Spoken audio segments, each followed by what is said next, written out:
those who use social media, mind the things you write there. Mind the things you write there. A young girl went to social media and wrote, virginity is not a virtue, but absence of opportunity. She wrote it. A certain rabid man who is fond of stalking on young, naive people slid into her inbox and said, girl, you are very intelligent.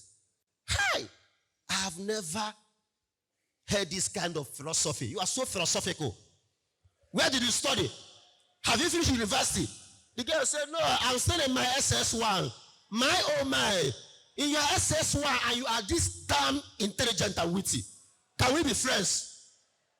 The girl said, okay, let's be friends. 40-year-old man. He's telling you, can we be friends? And they became friends. And he was telling the girl to teach him more philosophy. And the girl said, I don't know, I just saw that write-up somewhere and I wrote it. I said, of course, virginity is not a virtue actually. Forget this thing the church talk about. It's not even a virtue. You can even, that was how eventually the young man convinced her that the virginity is not a virtue and ended up giving her HIV, which is a virtue. If you say virginity is not a virtue, you will get HIV, which is a virtue. No problem. So be careful about the words you use. Today, with the ubiquity of social media, people can hide under their keypad and phone and write things that are highly incriminating and dangerous. And tomorrow, it can put you in a trouble you may never come out alive. Somebody in a company had issue with the company, and he went online and wrote something that was not true about the company to tarnish the image of the company. When the company saw what he wrote, they took him up and took him to court and charged him on libel that he has tarnished the image of the company. And they pressed for charges. And the court slammed the young man 20 million naira fine. Somebody who was managing to feed, you slammed him 20 million naira fine. Where is he going to get the money? He will remain in prison, maybe for the rest of his life.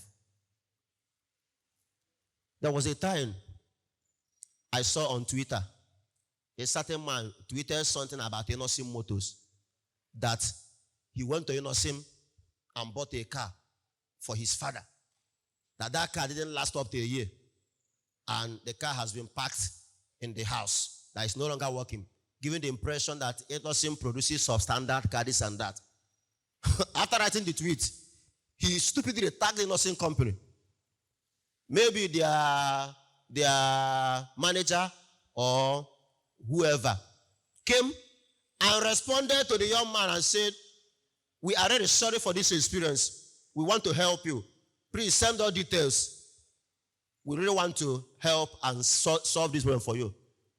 The young man went and deleted the tweet because he didn't buy any car. He didn't buy anything from Inosim. He went and deleted the tweet. But it was already too late.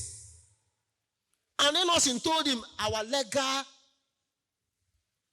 legal team are ready to take you up on this. The young man ran away from Twitter, deleted his account, and disappeared from Twitter.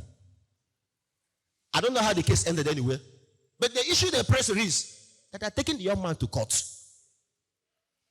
They are taking the young man to court. So be careful about the things you say and the way you use words. And today, social media has created almost a kind of anonymity. You can seem to be anonymous. You can claim to be unknown because you are using your phone. You just write whatever you think, and nobody will find out.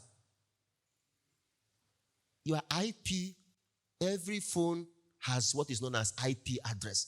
You can be traced. You can be traced. And you'll be in trouble. And be careful about what you do on social space. There is what is known as digital footprint. Digital what? Digital footprint. What it means that everything you do on the internet leaves a trace that can be linked to you. Do you know that there are young people today who will never travel outside this country, who will never enter any airport in this world because of what they did? Because any day they step into airport, they will be arrested. Any day they send their passport to any airport to enter any flight, they will be arrested because their passport has been flagged all over the world. Once their detail is keyed in, it will bring out that this person is on watch list. Maybe those who scammed, because when you scam people, use internet and all these things, and you do stuff and you think nothing happens, it is leaving digital footprints that will trace them to you. And one day you'll be in trouble answering what you don't know. A young girl has gone for job interview. Her CV was top-notch. Her result was excellent. Recommendation, fine. She did practical aspect of the interview, successful. Everything was okay. The company almost settled for her. Then somebody said, let's go to her social media to know the kind of things she does there. They went to her social media. They saw somebody half naked, like this. What they saw there, the company did in the name of the father, did at their back, and said, God forbid. A very intelligent girl, highly skillful, highly talented, but her social media engagement was her undoing. Her social media engagement was her undoing. You go there, you write nonsense. You think you are doing anybody. You are doing yourself. There was a time I saw one of our old students. They went to, during holidays, they went to one hotel, went to swimming pool. After swimming, they got out, and those other boys lit cigarettes, and they were smoking. He joined them and took his own cigarette. I downloaded the picture. After I called him, he was swelling with Old Testament and New Testament that he did not smoke that thing. I said the optics are there. The optics are there.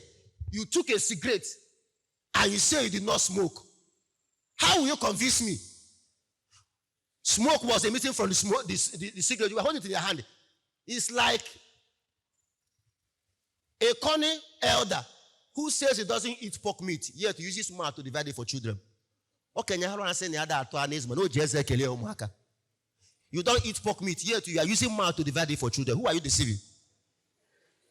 Who are you fooling? You see? So be careful. Of course, I gave him the beating of his life that day. I said, even if you didn't smoke it, why will you be with them? Be careful. So use it to flex.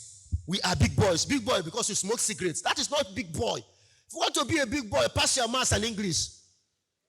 Make 9 A1 in WAEC. That is a big boy and big girl. Not smoking cigarettes.